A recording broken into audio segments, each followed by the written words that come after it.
Who is God? He's a gracious and merciful God. Look at these last 3 words on the screen. Slow to anger. What's that mean? He's patient. Here's the way I like to say it. He's hard to tick off. God is hard to tick off. It doesn't say He's never angry. It just says He's slow to anger. And I think we've made a mistake in the grace community if we remove the possibility of God ever being mad. And I'll tell you why I think that's a mistake. Because you don't want a dad that can't get angry. Right? You might think you do. You do when you're the kid. Right? When you're the kid and you just screwed up, you go, well, I wish I had a dad that never got angry. But you really don't, because you wouldn't like the adult you turn out to be if that was the kid you were.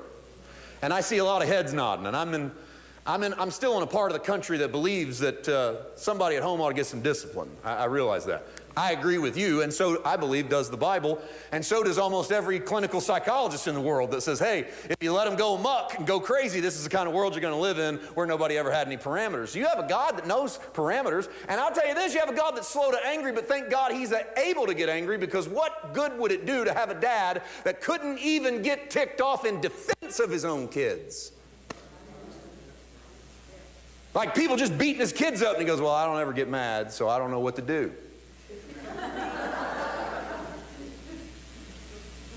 Jesus said, if the strong man were going to come into your house, how many of you would stay home?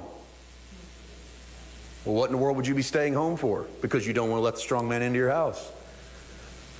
That's a righteous indignation. That's a pretty good one to have. Jesus walks through the temple and sees people blocking the way into the worship of the Father. This house is supposed to be a house of prayer. You've made it a den of thieves. And so He fashions a rod and He breaks tables down in anger.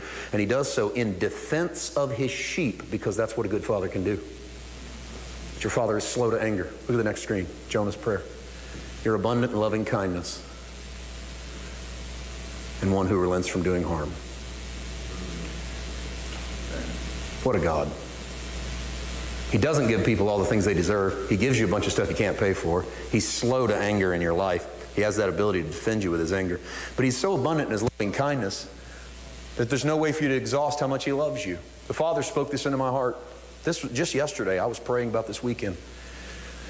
And I didn't need this revelation, but it sure is nice. It's good when He gives you the same thing in a fresh way. And He said, son, my book doesn't say anything about who I am. The New Covenant says nothing about who I am except God is love. So if you want to present me to the people in the way that is the closest to me in the New Testament, then you need to present me as God is love. Abundant in what? Loving kindness.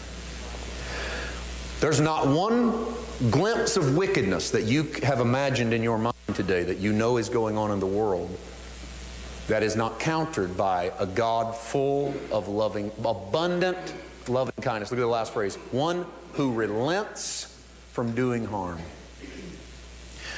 Therefore now, O Lord, please take my life from me, for it is better for me to die than to live. This is almost unbelievable to me. Jonah faces a people who have accepted the mercy and grace of God, and Jonah's response is, I didn't even want to come here, because I knew that if I came here, I would preach, they would repent, you would forgive. I would rather you kill me than live in a world where you don't kill them. Now listen carefully. When I said to you at the beginning of the message that the gospel is not just about receiving, the gospel is not just about accepting, the gospel is about participating, and the gospel is about anticipating. It's very easy for us to go, well, I participated, I accepted Jesus, and I anticipate that He's coming back and people are going to get what's coming to them. And that's not good news. The anticipation of good news is not, I don't want to live in a world where you don't take them out for what they're doing. The anticipation is, I want to be an agent in the world where perhaps the mercy, the grace, the slow wrath, the loving kindness, and the relent from harm that is in my daddy can come out in the way I treat that neighbor that hates my guts. You see, it is easy to really fall in love. It's easy to fall in love with the Jesus of John 8. It's easy to fall in love with the man who says to those who have rocks in their hand, "He without sin among you cast the first stone."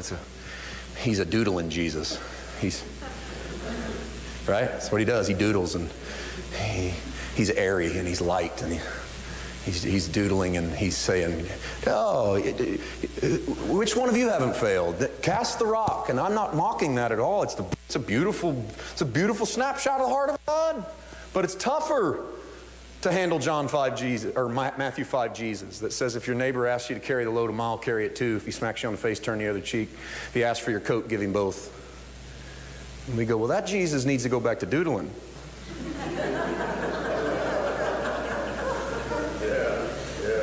Doodle Jesus is easier than preach Jesus. Preach Jesus, Sermon on the Mount Jesus. Oh, whoa, whoa, whoa. The Matthew 5 Jesus, I say, it has been said unto you in time past, an eye for an eye, and a tooth for a tooth.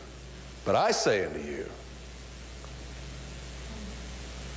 See what Jesus is doing? So watch this. We're going to turn the page. What are we going to do? We're going to put in the past, eye for an eye and tooth for tooth. Oh, it was real. We're going to put it in the past. What do we do as believers? We don't put our hands to the plow and look back. Don't long for a day where God gives people what they deserve.